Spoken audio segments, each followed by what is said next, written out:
शहर की भीड़ भाड़ से दूर सूरजपुर गांव में एक बहुत ही अमीर परिवार रहा करता था।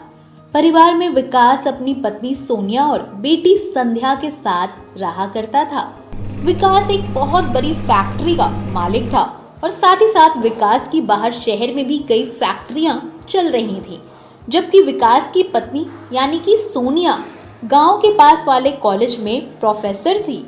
दोनों पति पत्नी के पास धन दौलत की कोई कमी नहीं थी, जिस कारण वह अपनी बेटी संध्या को एक राजकुमारी की तरह रखते थे।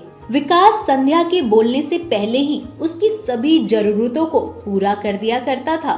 दोनों पति पत्नी अपने काम में बिजी होने के कारण संध्या को ज्यादा समय नहीं दे पाते थे। संध्या एक बड़े प्राइवेट इंटरनेशनल स्कूल में जाया करती थी। संध्या को अपने पिताजी के पैसों का बहुत घमंड था और वो अपनी क्लास के बच्चों को सदैव अपनी शान और शौकत दिखाया करती थी। संध्या पढ़ने लिखने में ज्यादा तेज नहीं थी, परंतु उसके इतने अमीर होने के कारण क्लास के सभी बच्चे उसके साथ खेला करते थे। यहाँ दूसरी तरफ संध्या की क्लास में ही एक गरीब लड़की रहती थी, जिसका नाम था राखी। राखी प्रति वर्ष अपनी कक्षा में प्रथम आया करती थी, जिस कारण संध्या उससे बहुत ज्यादा चिढ़ती थी और उसे बात बात पर नीचा भी दिखाया करती थी। एक दिन सोनिया कॉलेज से आते वक्त अपनी बेटी के लिए एक सुंदर सी ड्रेस पसंद करती है। एक्सक्यूज मी मैम, यह ड्रेस मेरी बेटी के लिए पैक कर दो। कितने का है यह ड्रेस? मैडम 7,000 रुपए की है ये ड्रेस। अभी 2 मिनट में पैक करवा देती हूँ। इस तरह सोनिया अपनी प्यारी बेटी के लिए वह ड्रेस ले जाती है। यह लो बेटी, मैं तुम्हारे लिए एक नई ड्रेस लाई हूँ, पहन के बताओ कैसा है यह ड्रेस। वाह माँ, ये ड्रेस तो काफी सुंदर लग रही है, मैं अभी पहन कर आती हूँ। इसके बाद संध्या वह ड्रेस पहनने चली जाती है। ड्रेस को पहनते के साथ ही संध्या देखती है कि वो तो बहुत ही खूबसूरत और आकर्षक लग रही है। उसके बाद संध्या अपनी माँ के पास जाती है। थैंक यू सो मच माँ, इतनी ब्यूटीफुल ड्रेस के लिए। आप दुनिया की बेस्ट मॉम हो।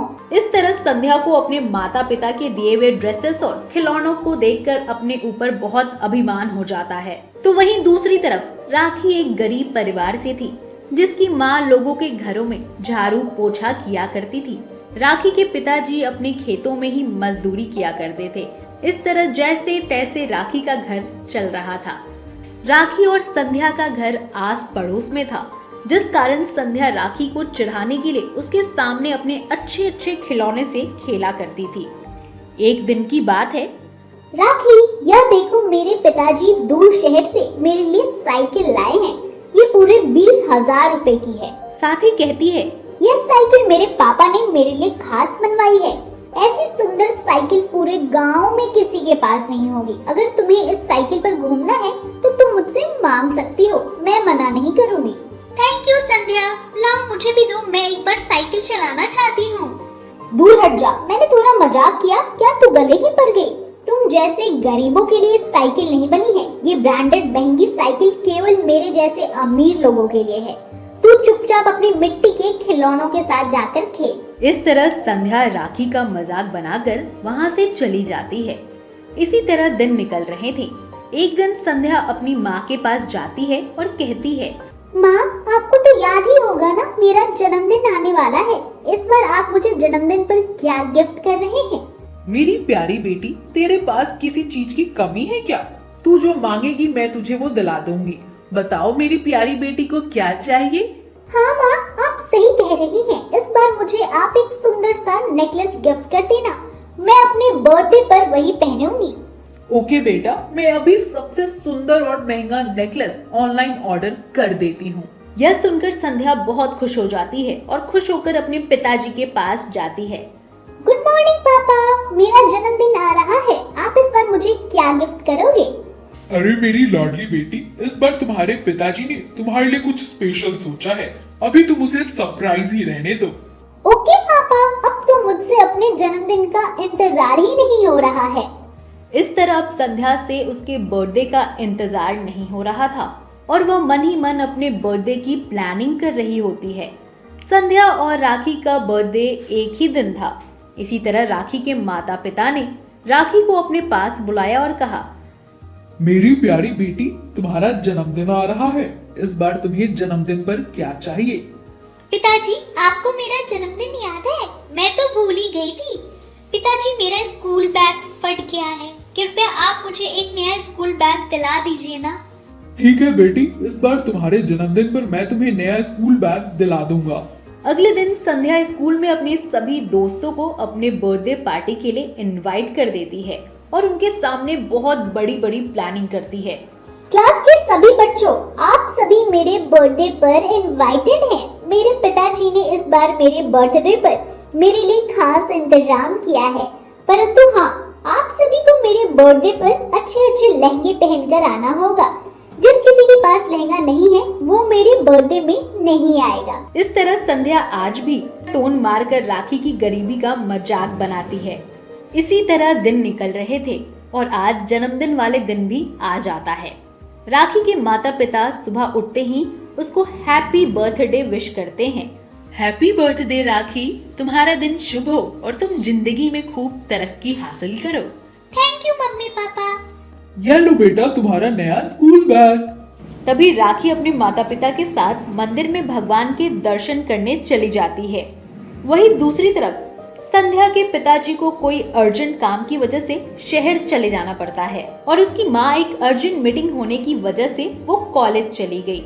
जल्दी जल्दी में संध्या को किसी ने बर्थडे विश भी नहीं किया। यहाँ दोपहर के 12 बज गए, तब जाकर संध्या की नींद खुली।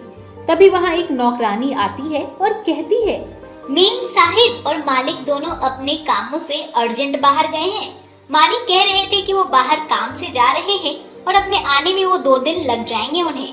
यह सुनकर संध्या निराश हो जाती है कि तभी उसकी माँ का फोन आता है।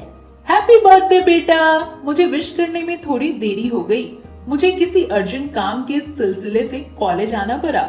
मैं शाम तक आ जाऊंगी, तुम तब तक सभी तैयारियां करके रखना। इतना कहकर संध्या की माँ फोन कट कर देती है। संध्या अपनी माँ का इंतजार करते हुए पूरे घर को सजा देती है और अपने बर्थडे की पूरी तैयारी कर लेती है। शाम हो जाती है, संध्या की क्लास के सभी बच्चे आ जाते हैं, परंतु संध्या की माँ घर नहीं आती है। बच्चे कहते हैं, अरे रे संध्या, तुम कब केक काटोगी? हमें घर जाना है, जाने में देरी हो रही है, मम्मी पापा बहुत डांटेंगे। थोड़ी देर रुको, माँ आती ही होगी। इसी तरह 1 घंटा हो जाता है, परंतु संध्या की माँ नहीं आती। ये देख सभी बच्चे वापस चले जाते हैं और बेचारी संध्या उदास होकर वहीं बैठ जाती है। सभी बच्चों को राखी का बर्थडे याद था। वो सभी गिफ्ट लेकर राखी के घर पहुंच जाते हैं और उसे जन्मदिन की शुभकामनाएं देते हैं। इसी तरह राखी गरीब होने के बावजूद भी अपने माता पिता के साथ अपने जन्मदिन का केक हंसी खुशी काटती है, जबकि वहीं दूसरी तरफ सुंदर सुंदर ड्रेसेस और महंगे केक होने के बाद भी संध्या अपने माता पिता के साथ केक नहीं कट कर पाती है और इसी तरह बैठे बैठे रोती रहती है। तो मेरे प्यारे दोस्तों, इस कहानी से हमें यह शिक्षा मिलती है कि हमें कभी किसी दूसरे के गरीब होने का मजाक नहीं उड़ाना चाहिए, बल्कि उसकी सहायता करके उसके जीवन का सहारा बनना चाहिए।